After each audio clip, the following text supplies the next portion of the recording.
Sir, जिस तरह से अभी आप संविधान में प्रियम्बल बाबा साहेब का जो लिखे थे संविधान में, उसने संविधान आप मतलब यहाँ भी पढ़ाए हैं, करवाए हैं। लेकिन संविधान में आप ही कहे हैं कि संविधान हमारा जो है कि हमें भारती का आज़ादी दिया है। तो सर, एक मेरा सवाल है सर, ये जो हिंदुस्तान शब्द बार बार आता है, मैं बहुत जगह ये शब्द सुनती हूँ, तो इसका क्या मकसद है? क्यों हिंदुस्तान शब्द?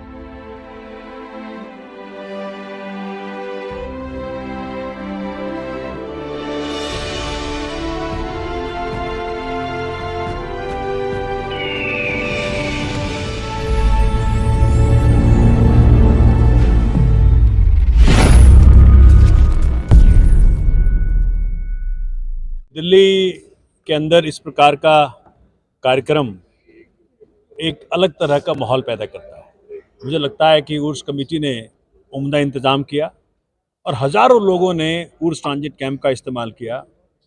ख्वाजा गरीब नवाज के दरबार में उपलब्ध होने के पहले यहाँ पे जो लोग रहे उनको हर प्रकार की सुविधाएं उपलब्ध कराई गई। आज के तारीख में इस प्रकार के बहुत सारे प्रोग्राम होने चाहिए जहाँ की इंसानियत क्या है, मानवता क्या है, हिंदुस्तान की गंगा जमनी तहजीब क्या है, उसकी बात हो, उस पर चर्चा हो और हर कोई इस बात को स्वीकारे कि हिंदुस्तान किसी एक धर्म का नहीं है, हिंदुस्तान सबका है। हिंदुस्तान जितना हिंदुओं का है उतना मुसलमानों का है, जितना सिखों का है उतना ईसाइयों का है। हिंदुस्तान हर भारतीय का है और यही भारत का संविधान कहता है।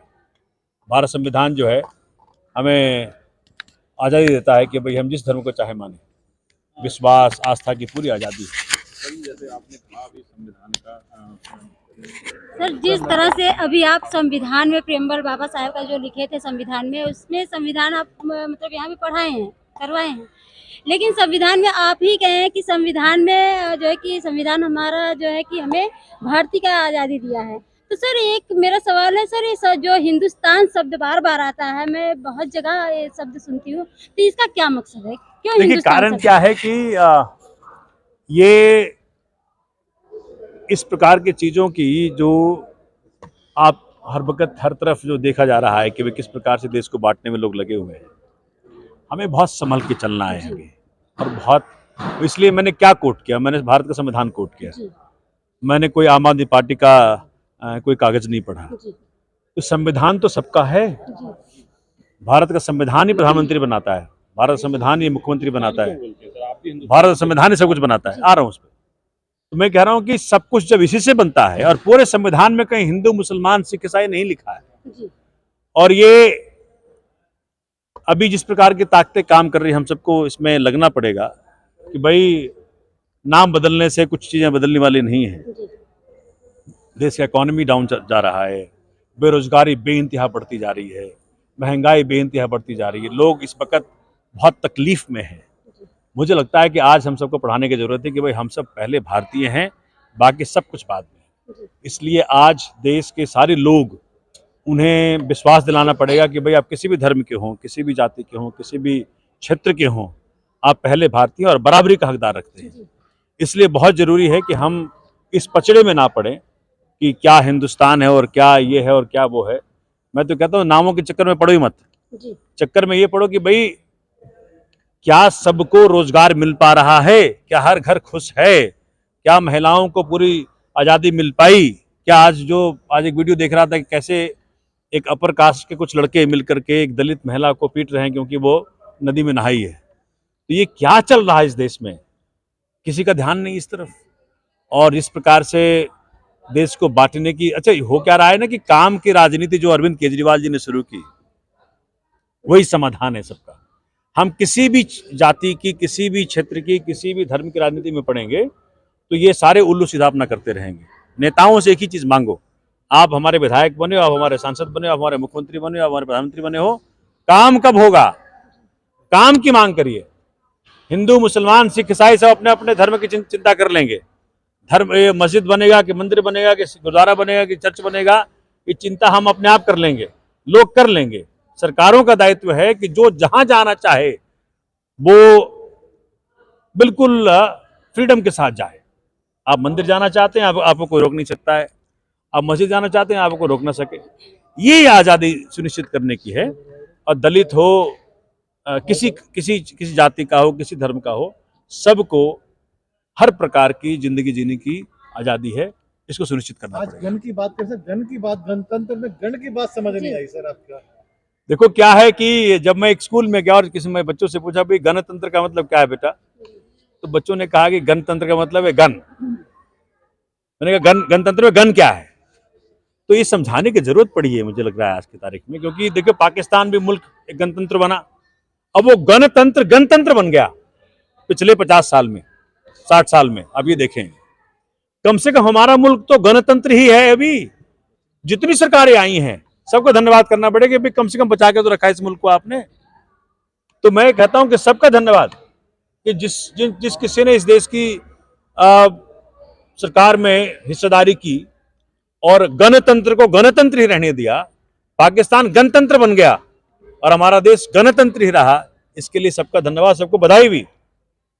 उसको बचा के रखना है। और गन का मतलब क्या है? Muscle power.